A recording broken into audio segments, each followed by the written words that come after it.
బుడమేరు ఆధునీకరణ పనులను ప్రారంభించి నిధులు కేటాయిస్తే ప్రారంభించినటువంటి పనులను ఎందుకు ఆపేశావు?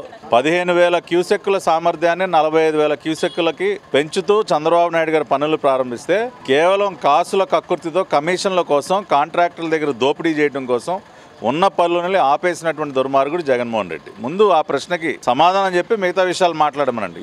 ఈరోజు సింగనగర్ ప్రాంతంలో ఈ మధ్య వచ్చినటువంటి బుడమేరు వరదలకి తీవ్రంగా నష్టపోయినటువంటి బుడమేరు కాలనీ 64 డివిజన్లో ఉన్నటువంటి బుడమేరు కాలనీలో మరి గత 10-15 రోజులుగా తెలుగుదేశం పార్టీ జాతీయ అధ్యక్షులు నారా చంద్రబాబు నాయుడు గారి దిశానిర్దేశంలో స్థానిక శాసనసభ్యులు బోండా గారి సారథ్యంలో అనేక సేవా కార్యక్రమాలు జరుగుతున్నాయి.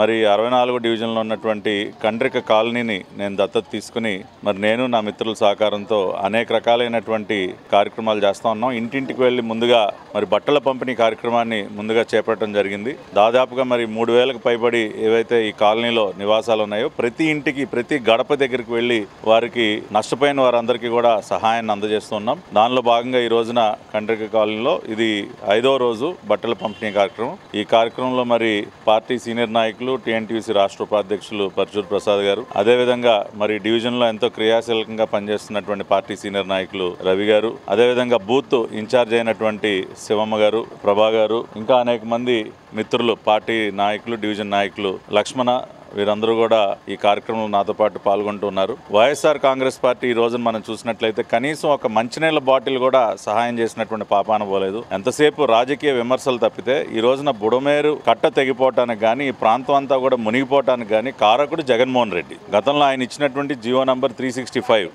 ఏదైతే మరి బుడమేరు ఆధునీకరణ పనుల కోసం చంద్రబాబు నాయుడు గారు పనులు ప్రారంభించారో ఆ పనులను నిలిపివేసినటువంటి దుర్మార్గుడు జగన్మోహన్ రెడ్డి. కాబట్టి ఇన్ని వేల మంది ఈ రోజున నష్టపోవటానికి కారకుడైన వ్యక్తి ఈ రోజున తిరిగి బురద జల్లటాన్ని ప్రజలు అసహించుకుంటున్నారు. కానీ చంద్రబాబు నాయుడు గారు మనం చూసాం, బస్సులో దాదాపు 10 రోజులు కలెక్టరేట్లో ఉండి మోకాళ్ళ లోతు నీళ్లలో నడుములో నీళ్లలో ఆయన ఇంటింటికి వెళ్లి ప్రజలకు ధైర్యం చెప్పారు. మమ్మల్ని అందరినీ ప్రోత్సహించి ఈ కార్యక్రమాలు చేపట్టమని చెప్పారు. కాబట్టి ఇంకా మరొక వారం 10 రోజులు ఇంకా అనేక రకాలైనటువంటి వస్తువుల్ని మేము ఈ కాలనీ వాసులకు అందజేయబోతున్నాం. అదేవిధంగా ఈ కాలనీలో ఉన్నటువంటి 2 స్కూల్స్ ని కూడా, సుబ్బారెడ్డి స్కూల్స్ ఏవైతే ఉన్నాయో ఆ 2 స్కూల్స్ ని కూడా పూర్తిగా, ఎలిమెంటరీ స్కూల్ హైయర్ స్కూల్ 2 కూడా పూర్తిగా నష్టపోయినటువంటి ప్రతి వస్తువుని అక్కడ మా సొంత నిధులతో వారికి అందించి పిల్లలకి పుస్తకాలు, బూట్ల పంపిణీ, బ్యాగులు ఇవన్నీ కూడా ఇచ్చే కార్యక్రమాన్ని కూడా చేపడుతున్నాం. ఆ రకంగా 64 డివిజన్లో ఉన్నటువంటి కండ్రిక కాలనీ వాసులకి పార్టీ నాయకులందరి యొక్క సహకారంతో అన్ని రకాలుగా అండగా నిలుస్తున్నాం.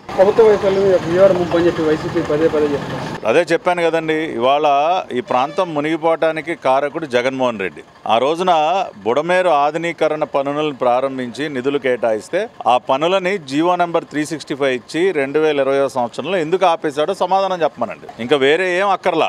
ప్రారంభించినటువంటి పనులను ఎందుకు ఆపేశావు?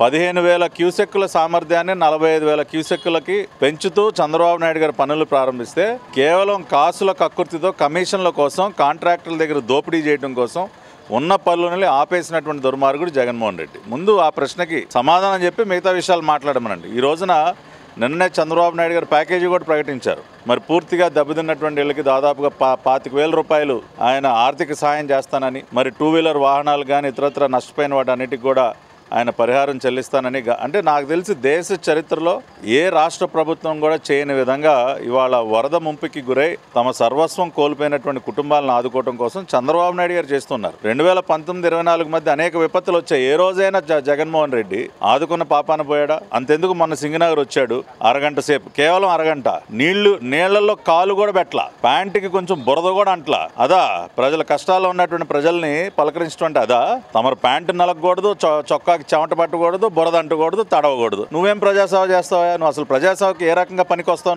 నువ్వు పనికొచ్చేది కేవలం తాడేపల్లి కొంపలో పబ్జీ ఆడుకోవడానికి మాత్రమే పనికొస్తావు. ప్రజల్ని వేధించుకుని తినడానికి మాత్రమే పనికొస్తావు.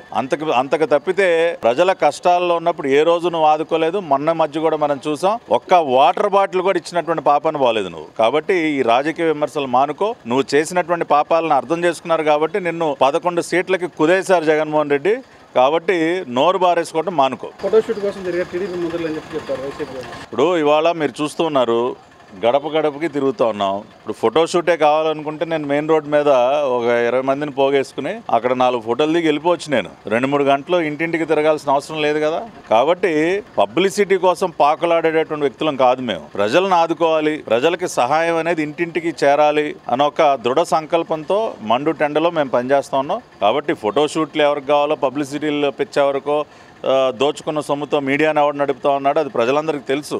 అవన్నీ అర్థం చేసుకున్నారు కాబట్టి ఆ రకమైనటువంటి కనీసం ప్రతిపక్ష హోదా కూడా దక్కనివ్వకుండా చేశారు జగన్మోహన్ రెడ్డికి.